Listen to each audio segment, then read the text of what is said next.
Saya sungguh sangat mengapresiasi saudara-saudara sekalian dari berbagai daerah, DPD, DPC, dan organisasi saya, para pendiri, para senior yang telah berani memperjuangkan cita-cita, yaitu sebuah partai Demokrat yang demokratis, terbuka, dan modern.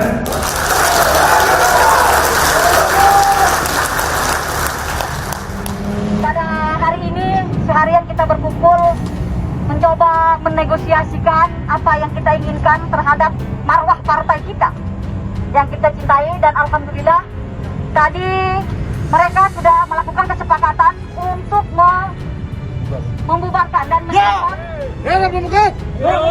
mencopot atribut backdrop yang berada di lokasi acara. Jadi saya mengucapkan terima kasih atas soliditas komitmen yang hari ini ditunjukkan oleh saudara-saudara semua keluarga besar Partai Demokrat. Ini adalah soal ketaatan kepada hukum dan etika politik. Kenapa begitu? Kita tahu bahwa yang masih diakui oleh pemerintah, bukan diakui pemerintah ya, yang tercatat di administrasi hukum umum Kementerian Hukum dan HAM itu adalah kepengurusan kubu AHY. Tidak ada perubahan.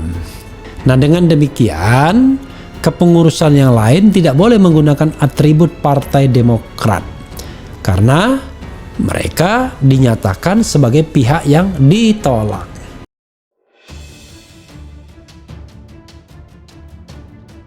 Acara HUT Partai Demokrat Kubu Muldoko dibubarkan oleh polisi. International Double Degree Program.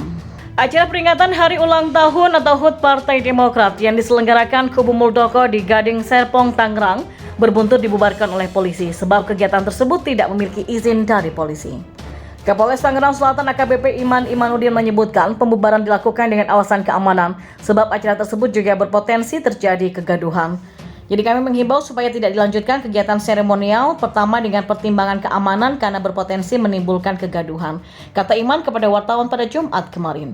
Alasan selanjutnya yakni berkaitan dengan pandemi virus corona. Acara ini pun juga tidak memiliki izin, tidak ada pemberitahuan kepada pihak kepolisian. Dan yang kedua, pihak kepolisian juga dengan Satgas Covid Kecamatan menghimbau juga untuk tidak melebihi jumlah yang diperbolehkan dari sebagaimana yang diatur dalam ketentuan dalam Mendagri, kata Iman. Dan seperti diketahui, Partai Demokrat Kubu Muldoko menggelar HUT Partai Demokrat di Tangerang. Dalam perjalanannya, massa yang mengaku dari DPC Partai Demokrat Tangerang Kubu AHY sempat hendak menggeruduk acara tersebut. Ketua Umum PA 212 ajak istighosah agar Allah menghancurkan orang-orang yang zalim kepada cucu Rasulullah. Ketua Umum PA 212 Selamat Ma'arif mengajak seluruh pecinta Habib Rizik Syihab atau HRS untuk melanjutkan perjuangan memberantas ketidakadilan. Namun perjuangan itu tak dilakukan dengan cara turun ke jalan, melainkan lewat media sosial atau medsos. Ajakan tersebut agar temuan dari HRS Center terkait dugaan plagiarisme dalam vonis perkara tes usap palsu Rumah Sakit Ummi yang menjerat mantan pentolan FPI itu bisa terus bersuarakan. Agar terus bisa tersuarakan. Kami dari PA 212 menghimbau kepada seluruh pecinta HRS, alumni 212 untuk segera bangun dan tegak berdiri melanjutkan perjuangan.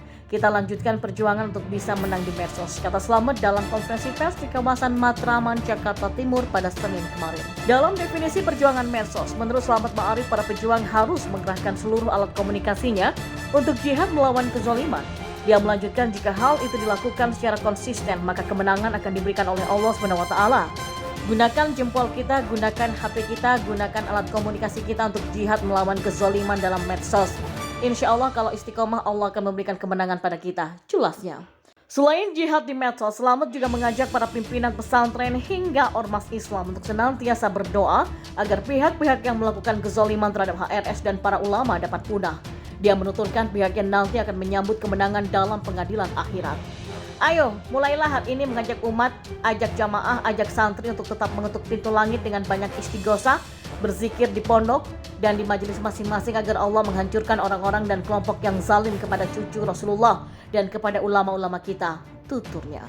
Sebelumnya, Direktur HRS Center Abdul Khair Ramadan mengatakan unsur plagiarisme merujuk pada uraian penjelasan kesengajaan dan kemungkinan yang ternyata berasal dari internet. Setidaknya 2 sumber dugaan plagiarisme yakni hukum online dan atau skripsi mahasiswa Fakultas Hukum yang tidak menyebutkan sumber referensinya, kata Khair saat konferensi pers di kawasan Matraman, Jakarta Timur pada Senin 6 September kemarin. Ketua Umum PA 212 ajak istighosah agar Allah menghancurkan orang-orang yang zalim kepada cucu Rasulullah.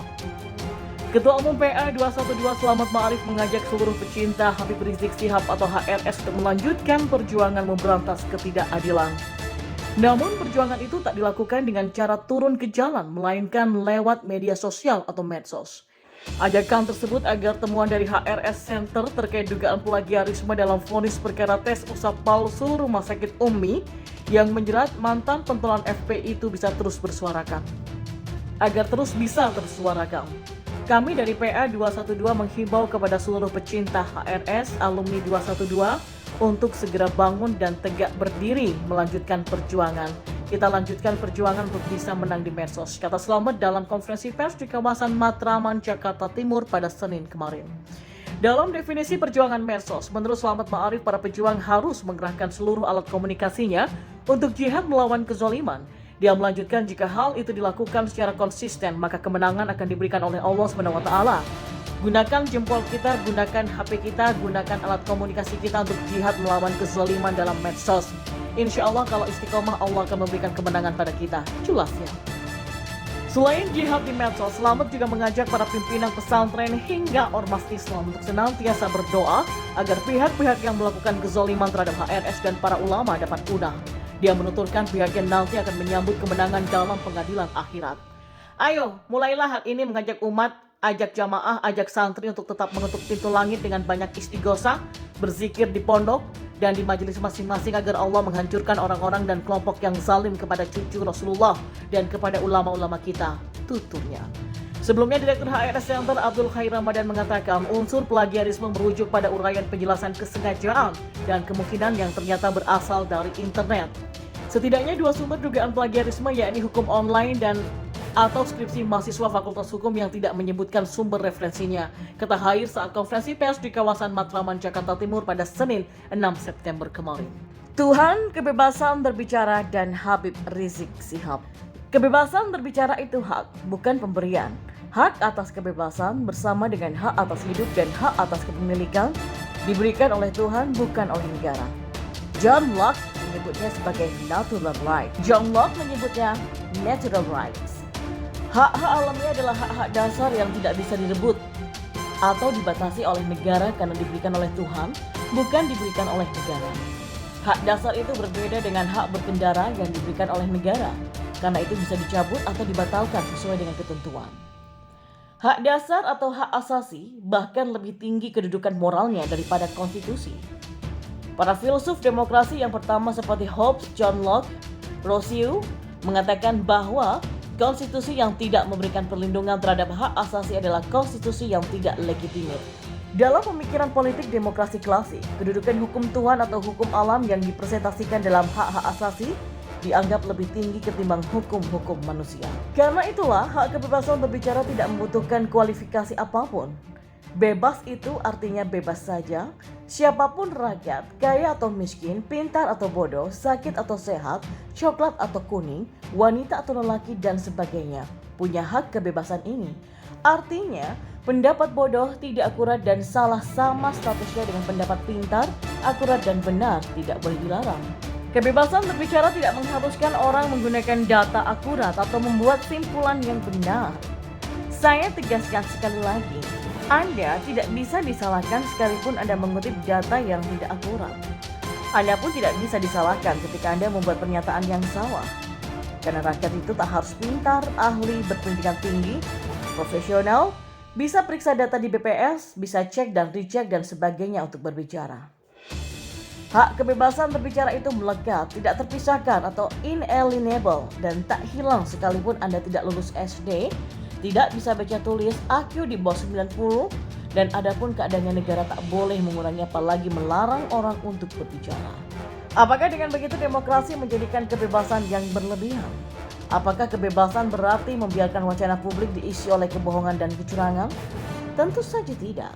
Tetapi saya percaya bahwa pemberian Tuhan mencukupi dirinya sendiri. Kebebasan itu mencukupi dirinya sendiri, dengan kata lain, kebebasan dapat mengendalikan dirinya sendiri atau self-organizing. Kebebasan tidak akan merusak kemanusiaan, bahkan menghindarinya. Sudah barang tentu, pendapat tidak semuanya benar, banyak juga pendapat yang salah. Tetapi sepanjang kebebasan itu tersedia, maka selalu akan ada orang yang meluruskan. Orang-orang yang tersesat pada akhirnya akan menemukan jalan kebenaran. Seperti kata Thomas Jefferson, kesalahan pendapat bisa ditoleransi sepanjang nalar terus bekerja melawannya. Nalar atau akal sehat adalah pengertian yang sering disandingkan, bahkan menjadi kata ganti untuk moral, alam, dan juga Tuhan. Nalar adalah kapasitas yang hanya dimiliki oleh manusia. Selain nalar, Tuhan juga memberikan moral, yaitu kapasitas untuk membedakan benar dan salah. Moral yang naluriah atau yang terlembagakan menjadi kompas ketika orang memilih gagasan terbaik in the free trade of ideas. Jadi tak ada yang perlu ditakutkan dari kebebasan. Dengan sendirinya kebebasan akan dimodernisasi oleh nalar dan moral.